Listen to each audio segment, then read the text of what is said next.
आज बेला मंडल या ठिकाणी प्राथमिक आरोग्य केंद्राचं उद्घाटन करण्याकरिता आपल्या तेलंगणा राज्याचे मंत्री फक्त नावासाठीच उद्घाटन करतो म्हणून या उद्देशाने आले, पण आज बेला मंडल या ठिकाणी आरोग्य ही धनसंपदा म्हटल्या जाते त्या पद्धतीनं आपल्या या बेला मंडलमध्ये जर सर्व आदिवासी लोक राहतात आणि त्यांना जर हॉस्पिटलचं किंवा दवाखान्याचं काम पडलं तर आपल्याला 30 किलोमीटर जावं लागतं।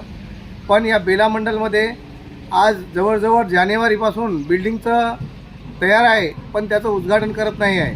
कारण तर आपल्याला जीवनामध्ये जीवन जगत असताना आपल्याला आरोग्य आणि शिक्षण आणि पाणी आहे ही आवश्यक गोष्ट आहे, पण त्यापैकी पाणी हे निसर्गाच्यातून येतं आणि आपल्याला मिळतं आहे, शिक्षण पण मिळतं आहे, पण सर्वात जास्त म्हणजे आरोग्य आहे। मग या आरोग्यासाठी हे मंत्री फक्त नावापुरतेच येतात का आणि नावापुरतंच उद्घाटन करतात का? कारण तर या ठिकाणी पूर्ण आदिवासी लोक राहतात आणि आरोग्य हे एक संपत्ती आहे आणि आरोग्यासाठी कसं आहे, जर माणसाला जर जीवन जगायचं असेल तर आरोग्य हे चांगलं ठेवावं लागते। त्यासाठी या PSCची योजना केलेली आहे आणि बिल्डिंगसुद्धा केलेली आहे, पण त्याचं फक्त नावापुरतंच बिल्डिंग आहे, पण त्याचं उद्घाटन करत नाही आहे।